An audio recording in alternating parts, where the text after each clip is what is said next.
What's going on, guys? Welcome back to the Pit Stop. I'm your host, Connor Lasky, and we are back for an exclusive episode of the Pit Stop because you know why? The 2022 NASCAR schedule has been released. This is huge, y'all. I've been waiting on this. I know everybody out there that's huge fans of NASCAR have been waiting on this. This is huge. I I took the courtesy of I have not looked at the schedule. I heard about the Clash being at the Coliseum in LA. I did hear about that, but that's all I know.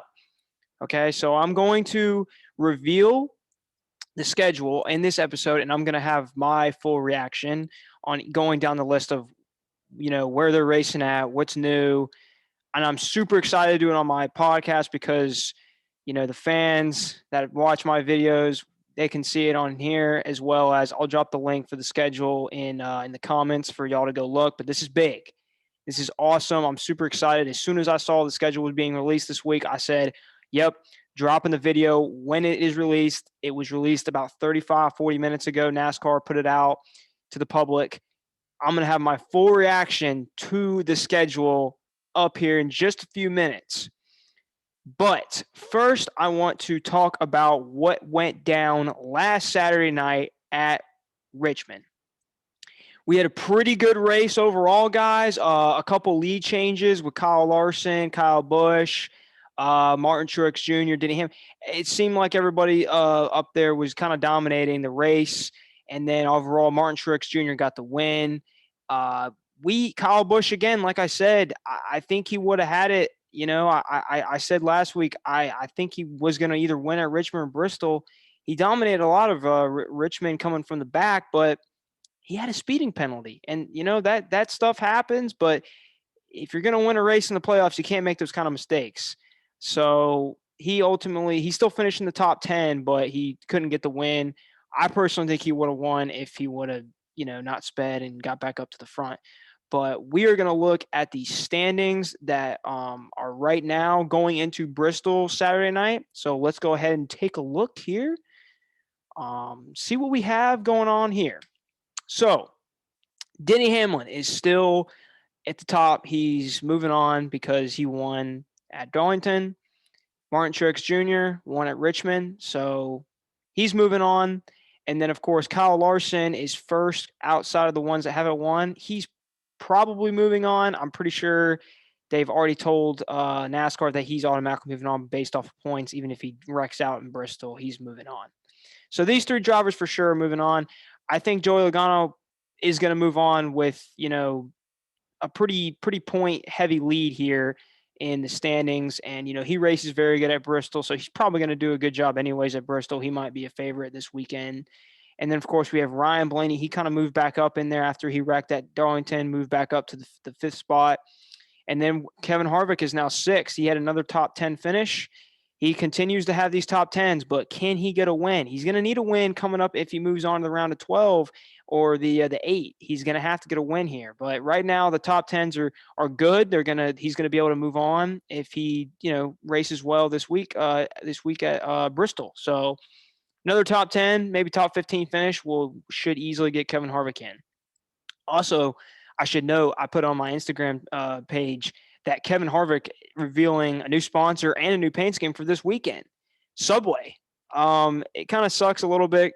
Jimmy John's was always one of my favorites on that car. He raced well in the Jimmy John's freaky fast car, but I guess it's time for Subway to make a comeback in NASCAR. Of course, Subway was with Daniel Suarez, and it probably had the most success under Carl Edwards. So Subway is back with the 4-car, partnered with Stewart-Haas Racing, and hey, maybe we'll see that car in victory lane. Maybe he'll turn around for Kevin Harvick. So that's why I want to point out for Kevin Harvick. Chase Elliott, 7th. Christopher Bell, 8th. Brad Keselowski, 9th. Kyle Busch, 10th. Of course, Kyle Busch moved up a little bit after coming in a top 10 at Richmond. Eric Almirola, Kurt Busch, he fell a lot because he wrecked out in Richmond early on. Pretty bad crash, too. Hit the wall hard, spun out. So he's going to have to fight his way at Bristol to get in with Alex Bowman right there, and they're tied right there, minus 98 apiece. And then, of course, we have Tyler Reddick, William Byron, and Michael McDowell.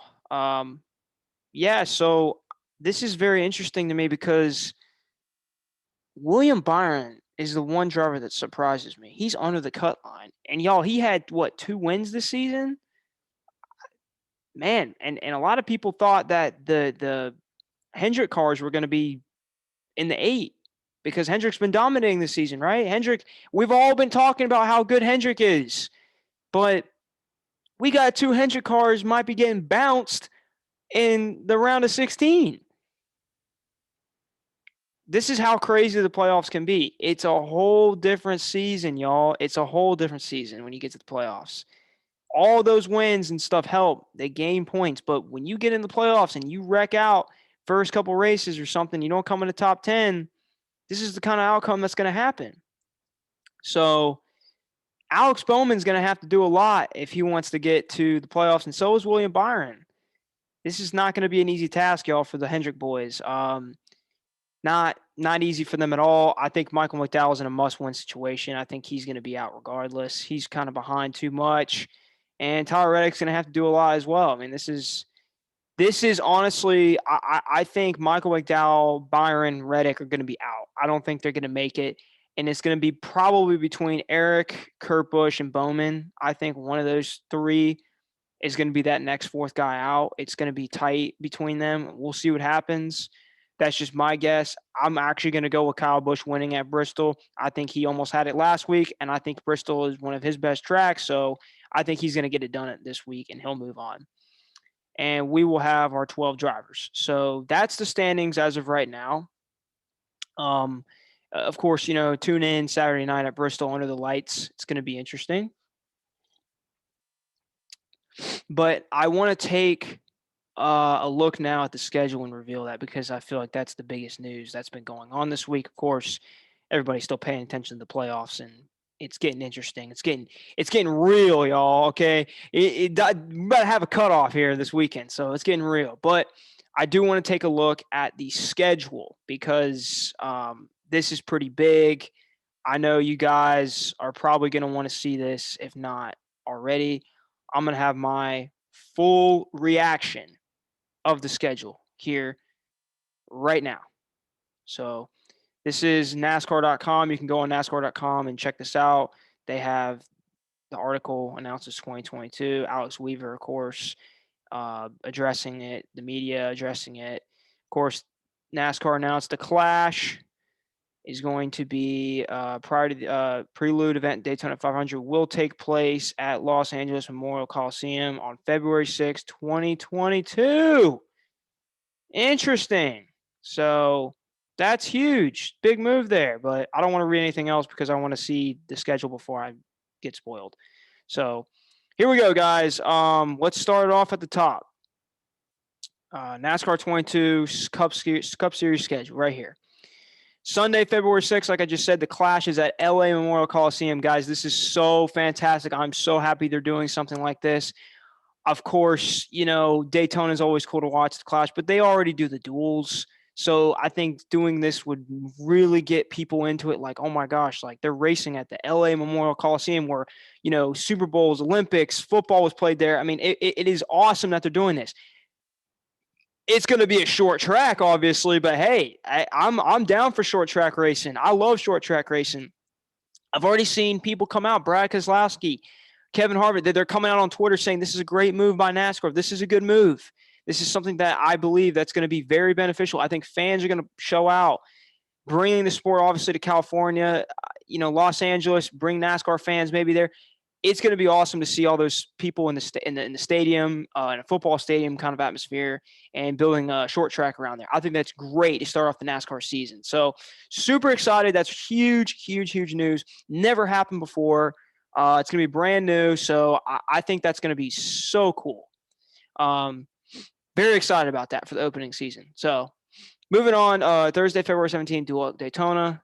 So duels again. And like I said, I think this is a good move also because they already do duels. If they're already doing the duels, then they don't really need to have the Clash at Daytona again. That'd be Daytona 3 weekends in a row. So I really think this is good for NASCAR. So duel at Daytona, and then of course we have the 500 Sunday, February 20th. I believe President's Day weekend. I believe that's President's Day weekend, I think. And then Sunday, February 27th, they go to Auto Club the next week. So they changed that up. I think Atlanta was last time. Now they're going to Auto Club. So that's interesting there. Then they go to Vegas, March 6th. I think that was how it was this previous year. I think they went to Vegas around there. Phoenix, and then they go to Atlanta March 20th. So they moved Atlanta a few weekends back because I remember that was after the 500, I'm pretty sure. And then they go to Coda. Of course, I mean, personally, I'm not the biggest fan of Coda. I don't really like road courses. I am not a road course person. I think they only should have a couple road courses a year like they did a long time ago with the Glen and Sonoma, but that's an unpopular opinion, evidently.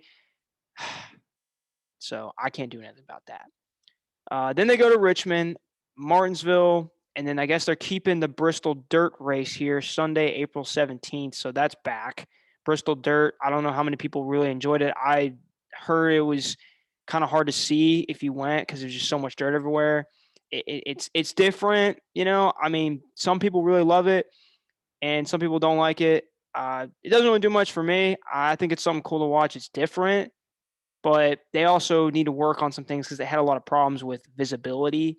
So, you know, we'll see how it works out the second year. You know, try it again, and we'll see how it goes. The Bristol Dirt Race, Sunday, April 17th, keeping that. And then they go to Talladega, April 24th. I think that's same old. They've always been doing it close to the end of April. And then we have Dover, May 1st. Okay. That's pretty cool. Darlington, May 8th. I think that's around Mother's Day weekend. Still Kansas, you know, May 17th. And then the All-Star race. Okay, here we go. All-Star race is at Texas. I think this was already announced this week, but I don't remember if I saw this earlier, but I heard about it. I just want the All-Star race to come back to Charlotte. I think a lot of people want it to happen too. There was a lot of backlash.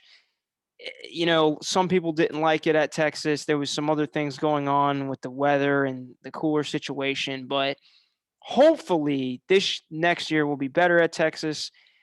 I just hope that sometime they bring it back to Charlotte. I just feel like the All-Star race belongs in Charlotte, the home of racing. You know, I know they're trying to move it to Texas because, hey, it's the sister track, it's the same, but it belongs in Charlotte. I've been saying this. I want it to come back. That's the first disappointing thing to see on the schedule for next year. Obviously, from a guy who lives in the area of Charlotte, I just personally think that it belongs in Charlotte.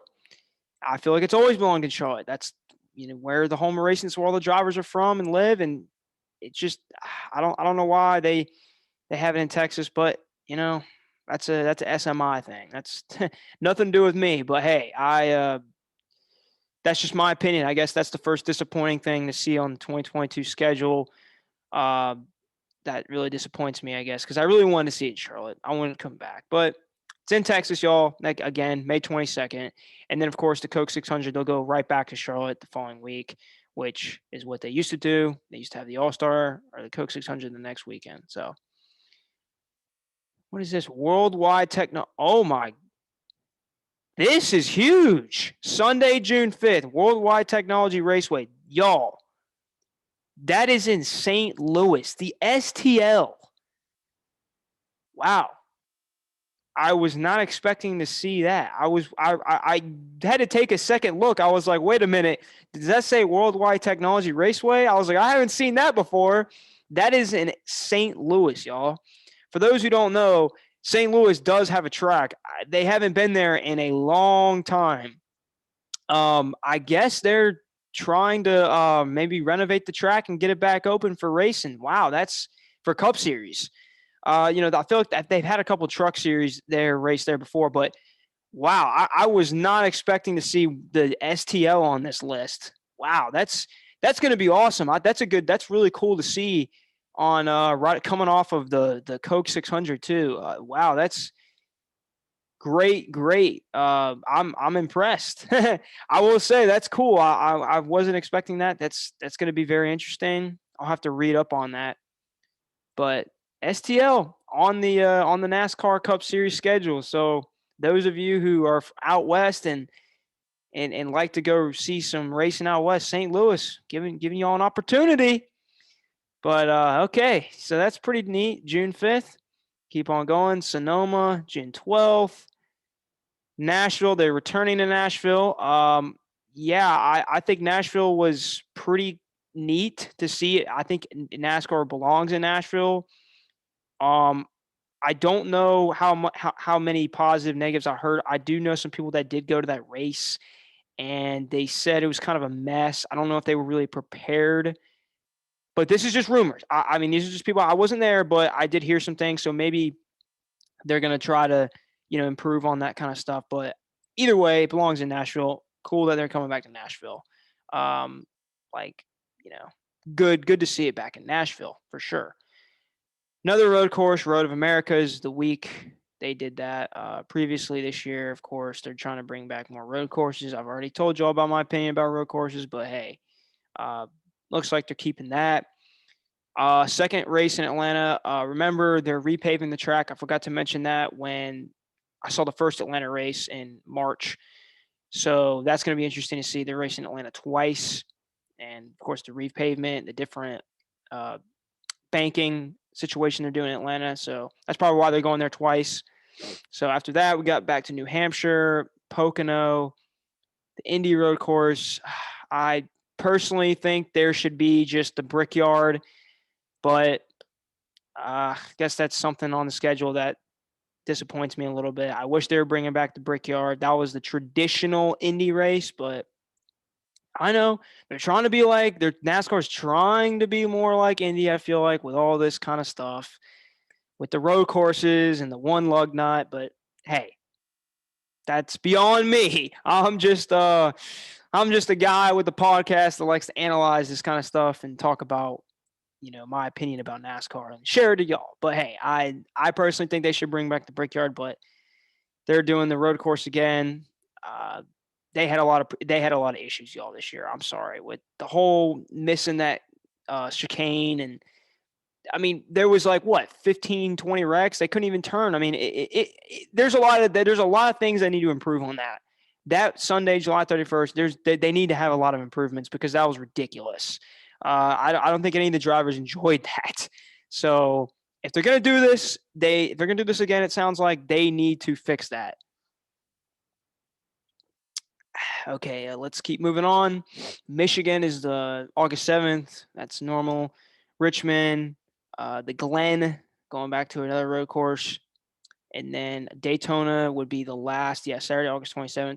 Yeah, so Daytona is still going to be the final race to get into the playoffs, which I like. That's something that needs to always – it excites everybody. It gives everybody an opportunity.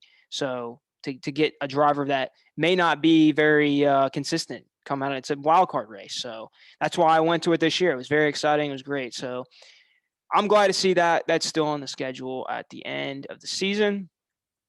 Now we're in the playoffs. Darlington, Sunday, September 4th, Kansas, Bristol. So instead of Richmond, they're doing Kansas this year, and they're going to do Darlington, Kansas, Bristol. So a little bit different. Then they're going to go to Texas, and then Daytona, of course, Roval. That'll be an interesting round of, I think, 12. Yep. And then, of course, the round of 8 will be Vegas, Homestead, Martinsville. So 2 kind of similar tracks and then a short track. And then the championship is at Phoenix. So same old November 6th. Yep. Phoenix championship race. So that is the schedule, y'all. That is the 2022 schedule. I want to look at that St. Louis thing again. Let's see what they wrote about. Yeah, here we go. Yeah. NASCAR Cup Series will visit another track for the first time. Raceway just outside St. Louis. So, yeah, it's a 1.25 mile oval. Yeah, 21 NASCAR Camping World Truck Series. Yeah. So they've done a lot of Truck Series race, but they didn't have – they had some Xfinity races too. Yeah, so they did a few, but they never did Cup. So Junior won there, Harvick, Busch, Brad. Huh. see, as we demonstrated last year, we're committed to creating the most dynamic schedule with the addition of a new unique. They got the Coliseum, yeah, World Ride Racing. Yeah, it's going to be different. It's for sure going to be a little different. Shake some things up here. So, yeah, and they're adding Miami in the playoffs. This was a popular 1.5-mile track. Yep. So, wow. Very interesting. You guys can check this out. I'll probably drop this link in the bio. It's just nascar.com/news. You guys can go ahead and check it out. Schedule's released. All that information's on there. I was just reading because this is the first time I've ever really seen this. It dropped about 35 minutes ago. But, yeah, so we got a lot to unpack here. I mean, you guys got my reaction. How do you guys feel? Drop in the comments of what you guys think of the 2022 NASCAR schedule. Of course, the next generation cars will be kicking off in February at the Clash, so we all get to see the new gen cars, and of course, we're going to see the numbers look a little bit different. We're going to have like the main sponsorship more of on the car, and then the number on the side. So it is what it is. I always prefer the number, but hey, it might look pretty good. You never know. So there's a lot of stuff to unpack. I think that the St. Louis thing and the Coliseum for sure is the biggest takeaway, the biggest announcement I'd say from NASCAR to release. And I like it. The big news is those two things: St. Louis, Coliseum for the Clash. That is good. I think that's very interesting, and I think it's going to bring more fans, like the vice president said. I'm not really happy about the All-Star race, but it is what it is. Maybe he'll come back to Charlotte in 23. We'll see. But, yeah, so of course, Indianapolis road course again. They need to do some improvements on that. I know I'm being critical, but if y'all watch that race, it was a mess. It needs to be fixed. And, yeah, so what do y'all think about the schedule? Just drop down in the comments and let me know what you guys think. And of course, follow us on @the_pit_stop channel on Instagram. And I will be posting about playoff information, of course, trying to keep you guys updated in the standings. We're going to have a big race Saturday night. Make sure you tune in. NBCSN, Bristol. Everybody loves Bristol, so it's going to be good. I'm excited. And we'll see. We'll go from there. The cut line is this weekend, so going to be interesting. Who's going to move on? Who's going to move on, guys? First round of the playoffs. Here we go. Strap in. So remember what I said about Kyle Busch. Keep a close eye on that 18 M&M car.